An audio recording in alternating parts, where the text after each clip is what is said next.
বন্ধুরা আসসালামু আলাইকুম। আজকে আপনাদের সাথে এমন একটি স্থান থেকে, ঐতিহাসিক স্থান থেকে কথা বলছি যেটির ইতিহাস 1100 বছরের পুরনো। বন্ধুরা, আমি কথা বলছি একটা বিহারের সামনে থেকে, যেটির নাম হলো জগদ্দল বিহার, যা ধামুরহাট উপজেলার জগদ্দল নামক জায়গায় অবস্থিত। ধামুরহাট সদর থেকে 8 কিলোমিটার দূরেই অবস্থিত। আপনারা যারা ভ্রমণ পিপাসু, যারা পর্যটন পছন্দ করেন, আপনারা এই জায়গাটিতে আসার চেষ্টা করবেন। জগদ্দল বিহারের প্রত্যেকটা ইট আমি এখনো আশ্চর্য হয়ে যাই।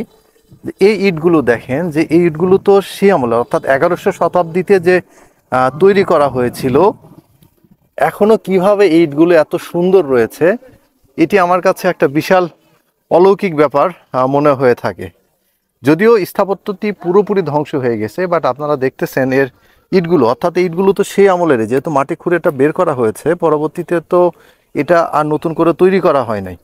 তো এই ইটগুলো কি দিয়ে তৈরি করা ছিল যে এখনো এত সুন্দরভাবে রয়ে গেছে। বন্ধুরা, এই জগদ্দল বিহারে প্রবেশের আগেই এর একটা সংক্ষিপ্ত ইতিহাস রয়েছে। সেখানে হলো দেখেন, একাদশ শতকের শেষার্ধে ভীমকে পরাজিত করে রামপাল পিতৃভূমি বরেন্দ্র উদ্ধার করেন। তিনি প্রজা সাধারণের অকুণ্ঠ ভালোবাসা অর্জনের জন্য এই মালদহের সন্নিকটে রামাবতী নামক রাজধানী এবং এর নিকটবর্তী স্থানে জগদ্দল মহাবিহার বা বিশ্ববিদ্যালয় প্রতিষ্ঠা করেন। অর্থাৎ আপনারা দেখতেছেন যে এটি কিন্তু একাদশ শতাব্দীতে, অর্থাৎ একাদশ বা 1100 শতাব্দীতেই এটি আসলে মূলত একটি বিশ্ববিদ্যালয় ছিল। এখানে যেহেতু ইতিহাসটা লেখা রয়েছে, আপনারা একটু দেখে নেবেন। এবং যদি এই জগদ্দল বিহারের চারপাশটা দেখা হয়, দেখবেন ছোট ছোট ঘর করা রয়েছে। অর্থাৎ এগুলো হয়তো সে সময়ের ঘর ছিল, যেখানে মানুষ লেখাপড়া হোক বা বসবাস হোক সব কিছু করা হতো। দেখতেছেন এক একটা, আমি প্রত্যেকটা ঘরের উপর দিয়ে যেয়ে আপনাদেরকে দেখানোর চেষ্টা করতেছি। দেখেন,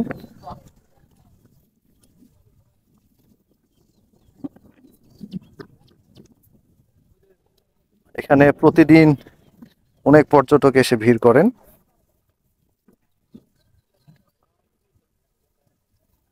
প্রত্যেকটা ঘরের মাপ এবং সাইজ সব একই ধরনের মনে হচ্ছে আমার কাছে। আপনাদেরকে এখানে একটা মজার বিষয় দেখাই। দেখেন, এগুলো নিশ্চয়ই সে সময়ের পিলার ছিল। আমি পিলারের উপরে পা দিলাম, পুরো লোহার তৈরি পিলার।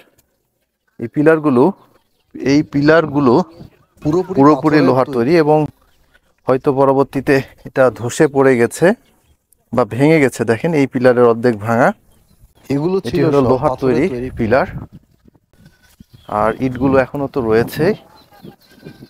এখানেও রয়েছে হলো লোহার, অর্থাৎ বিম ছিল। আমার কাছে যেটা মনে হচ্ছে যে এটা বিম ছিল, যদিও আমি ইঞ্জিনিয়ার না, আমার স্ট্রাকচারাল ডিজাইন আমি কিছু বুঝি না। এরপর আমার কাছে মনে হচ্ছে যে একটু বিম এটা।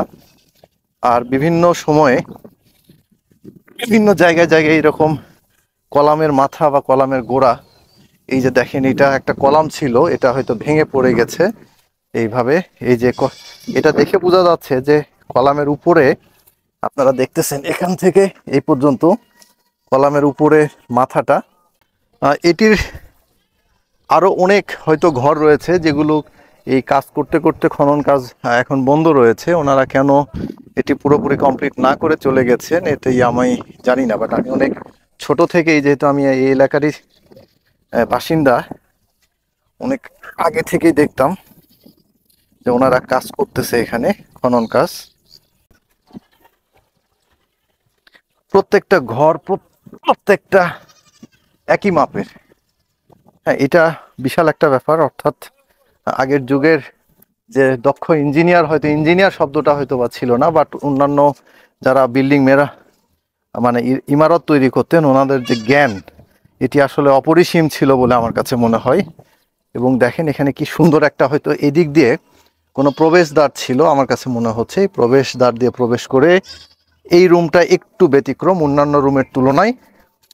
আপনারা দেখেন, আমার কাছে মনে হচ্ছে কেন জানি যে এইটা হয়তো ছিল বাড়ির পিছন দিকের কোনো জায়গা, হয়তো রাস্তা ছিল, যেহেতু প্রায় 900 বা 1000 বছর পুরনো ইতিহাস এই জায়গাটিকে রয়েছে। এবং এখানে একটা গোল কিছু ছিল, হয়তো বা আমার কাছে মনে হচ্ছে এদিক দিয়ে প্রবেশ করতে হতো, এবং এটি একটু আলাদা টাইপের। দেখেন, প্রবেশ করে এই রুম দিয়ে হয়তো বা প্রবেশ করতে হতো।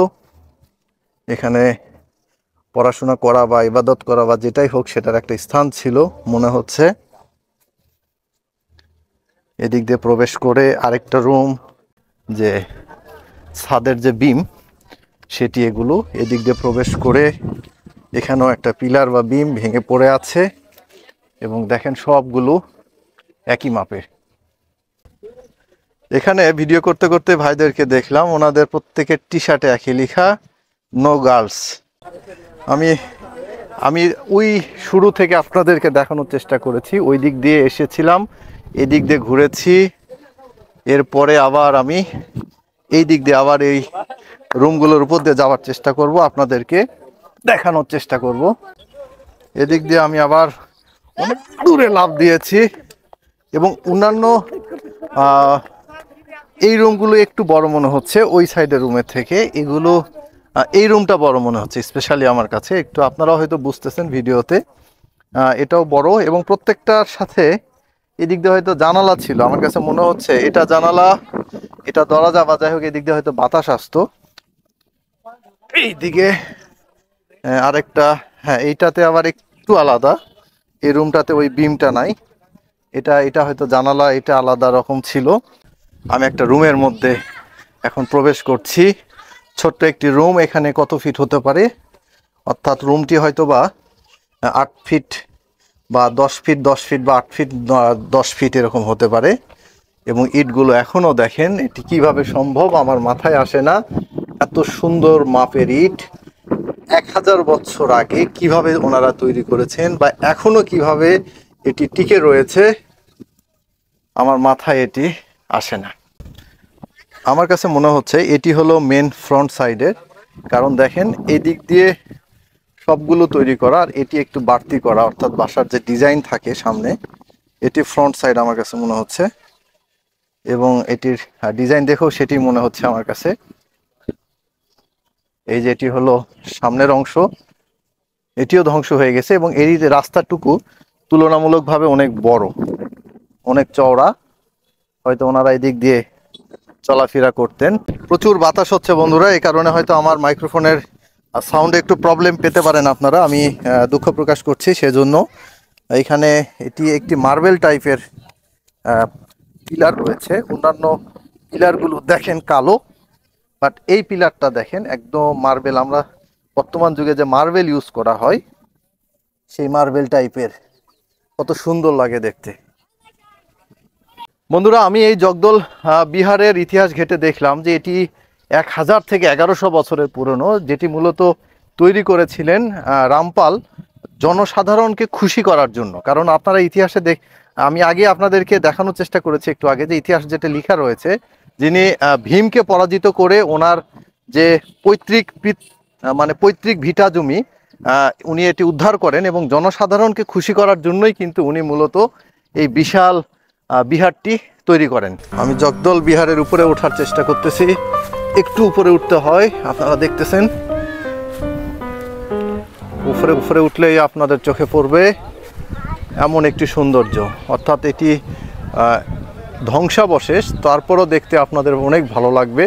বন্ধুরা, এই তো ছিল জগদল বিহারের দর্শন, আমি মোটামুটি পুরো জায়গাটি আপনাদেরকে দেখানোর চেষ্টা করেছি। আপনারা সময় পেলে এখানে আসবেন, এটি দেখার চেষ্টা করবেন, ঘোরার চেষ্টা করবেন, আমরা কত ইতিহাস সম্মিলিত জাতি সেটিও বোঝার চেষ্টা করবেন। দেখা হবে পরবর্তী কোনো ভিডিওতে, ততক্ষণ অবধি ভালো থাকবেন, সুস্থ থাকবেন, আমার জন্য দোয়া রাখবেন। শামীম স্যাম ড্রাইভ চ্যানেল থেকে বিদায় নিচ্ছি, টাটা।